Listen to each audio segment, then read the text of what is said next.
ভিডিওটা দেখলে আপনারা অবাক হয়ে যাবেন। ভিডিওটা কেউ স্কিপ না করে মনোযোগ সহকারে দেখুন।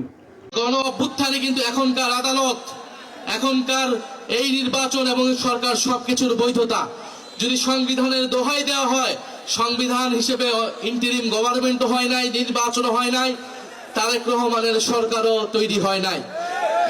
যদি পুরানো সংবিধানের কথা বলা হয় তাহলে ফ্যাসিস্ট হাসিনাকেই এখনকার প্রধানমন্ত্রী হিসেবে মেনে নিতে হবে।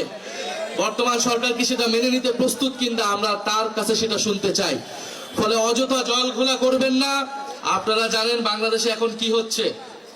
আপনারা গণভোটে সবাই কি হ্যাঁ এর পক্ষে ছিলেন না? আমরা সবাই কিসের পক্ষে ছিলাম? আমরা হ্যাঁ এর পক্ষে ভোট দিয়ে গণভোটকে জয়যুক্ত করেছি, কিন্তু সেই গণভোটের গণরায়কে নিয়ে যাওয়া হচ্ছে আদালতে। গণভোটের বৈধতাকে প্রশ্ন করা হচ্ছে আদালতে। আমরা কি সেটা মানবো না। যদি জনগণের রায়কে আদালতে নিয়ে যাওয়া হয় তাহলে আমাদেরকেও রাজপথে যেতে হবে। কথা খুবই পরিষ্কার। আমরা জুলাইয়ের মতো স্লোগান দিতে চাই না, হাইকোর্ট না রাজপথ, কিন্তু এই স্লোগান দিতে আমাদেরকে বাধ্য করবেন না। আমরা জাতীয় সংসদ হয়েছে, সংসদকে সংস্কার পরিষদ সদস্য হিসেবে ঘোষণা করতে হবে এবং গণভোটের গণরায় অনুযায়ী সকল সংস্কার বাস্তবায়ন করতে হবে। ভিডিওটা তো আপনারা সবাই দেখলেন তো নাহিদ ইসলাম ভাই কি বক্তব্য দিল। তার বক্তব্য অনেক গুরুত্বপূর্ণ, তার বক্তব্য। তো এখানে জামাত ইসলাম যখন নির্বাচন হওয়ার পর শপথ পড়ানো হলো, জামাত ইসলাম দুইটা শপথ পড়লো, আপনারা সবাই দেখেছেন।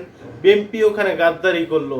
বিএনপি বাঙালি জাতির সঙ্গে একটা গাদ্দারি করলো। গাদ্দারি কি আপনারা বলছেন কি আমি কি এমন করে বিএনপি কি এমন করে ফেলেছে যার কারণে আমি বিএনপিকে গাদ্দার বলছি? হ্যাঁ ভাই, বিএনপি আমাদের সাধারণ জনগণের সাথে আমাদের রায়কে তারা মানে না, আমাদের সাথে তারা গাদ্দারি করেছে। তারা কি গাদ্দারি করেছে আপনারা তো জানেন, ইতিমধ্যে দেখেছেন আপনারা যে তারা সংসদ সদস্য হিসাবে শপথ গ্রহণ করেছে, কিন্তু তারা জুলাই সনদ সংস্কার, সংবিধান সংস্কার যেটা শপথ পড়ানো হয়েছে এই শপথ পড়ে নাই।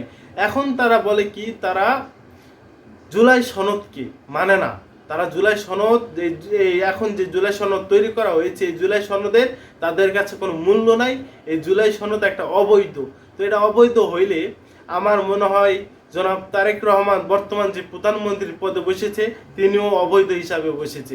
আমি বলতে চাই এই হানাহানি মারামারি তো দরকার নেই। রাজনীতি আমরা দেখতে চেয়েছি, বাংলাদেশে সুন্দর একটা রাজনীতি আমরা দেখতে চেয়েছি, কিন্তু তারা একটা প্রথমে বিশৃঙ্খলা সৃষ্টি করেছে। আমরা দেখেছি তারা এই জুলাই সনদের বাংলাদেশ হাইকোর্টে রিট করেছে এটার বিরুদ্ধে, যে এটা একটা অবৈধ, এটাকে যেন খারিজ করা হয়, মানে বিভিন্ন একটা অবস্থা।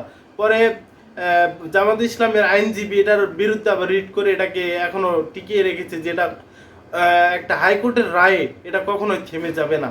কারণ এটা একটা জনগণের রায়, যেখানে বাংলাদেশের 100% মানুষের ভিতর 80% মানুষ এটাতে ভোট দিয়েছে। তখন এটা হাইকোর্টে এই জুলাই সনদটা ওখানে যাওয়ার কোনো কথাই না। এটা সাধারণ জনগণে এটা জয়যুক্ত হয়েছে, এটা সাধারণ জনগণের ভোটের মাধ্যমে এটা জয়যুক্ত হয়েছে। তো এই জিনিসটা এখন হাইকোর্টে যাবে কেন, আদালতে যাবে কেন? আমার প্রশ্ন আপনাদের কাছে এটাই। কমেন্টে আপনাদের উত্তরটা দিয়ে দিবেন। এবং আমি বলতে চাই আপনারা সবাই এটার প্রতিবাদ করুন। এখন শুনছি কি যে আমরা একটু প্রতিবাদ গড়ে তোলার পরে আমরা দেখেছি যে বিএনপি একটা সমঝোতার মাধ্যমে আসতে চায়। বিএনপি ইতিমধ্যে বলে দিয়েছে যে জামাত ইসলামকে তারা একটা কথার মাধ্যমে আর কি কথোপকথনের মাধ্যমে বলেছে যে জামাত ইসলামকে বলেছে যে আপনারা সংসদ ভবনে যে স্পিকার থাকে এবং ডেপুটি স্পিকার থাকে, আপনারা যেহেতু আমরা বাংলাদেশের সংবিধান অনুযায়ী সবসময় সরকারি দলের থেকেই প্রধান স্পিকার নির্বাচিত হয় এবং ডেপুটি স্পিকারও প্রধান দলের থেকে নির্বাচিত হয়। কিন্তু জুলাই সনদে উল্লেখ করা আছে প্রধান স্পিকার নির্বাচিত হবে প্রধান দলের থেকে এবং ডেপুটি স্পিকার নির্বাচিত হবে বিরোধী দলের থেকে। আমাদের এতদিন আন্দোলনের ফলে বিএনপি এখন বুঝতে পেরেছে, কিছুটা হলেও তারা বুঝতে পেরেছে যে তাদের যদি এই জনগণের সামনে যদি তারা ভালো থাকতে চায়, এই সরকার যদি টিকিয়ে রাখতে চায়, তাহলে জনগণের কথা মানতে হবে। এই জন্যই তারা প্রস্তাব দিয়েছে, জামাতকে প্রস্তাব দিয়েছে যে আপনারা ডেপুটি স্পিকার নির্বাচিত করুন। তো আলহামদুলিল্লাহ আমরা শুকরিয়া আদায় করছি। বাদ বাকি যে নিয়মকানুনগুলো আছে, ইনশাল্লাহ বিএনপিকে বলতে চাই, আপনারা যেহেতু সরকার গঠন করেছেন, কারো কষ্ট দুঃখ আপনারা, কারো ক্ষোভ আপনারা নিয়েন না। আপনারা যে অঙ্গীকার করেছেন নির্বাচন আগে, যে অঙ্গীকার করেছেন, এই অঙ্গীকার আপনারা দায়বদ্ধ, এই অঙ্গীকার আপনারা পূরণ করুন। আপনারা নির্বাচন আগে অঙ্গীকার করেছেন কি, যে জুলাই সনদ বাস্তবায়ন হবে, জুলাই গণভোট হবে, সব কিছু আপনারা বলেছেন আগে। এখন নির্বাচিত হওয়ার পর আপনারা অনেক কিছু আপনারা মানছেন না।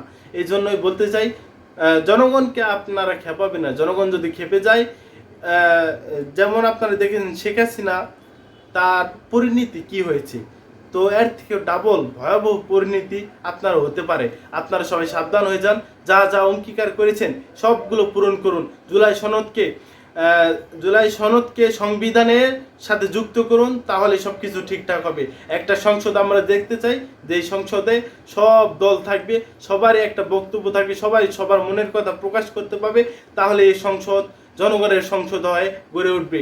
ভিডিওটা ভালো লাগলে অবশ্যই সাবস্ক্রাইব করে আমাদের পাশে থাকবেন এবং লাইক কমেন্ট করে আমাদেরকে সহযোগিতা করবেন।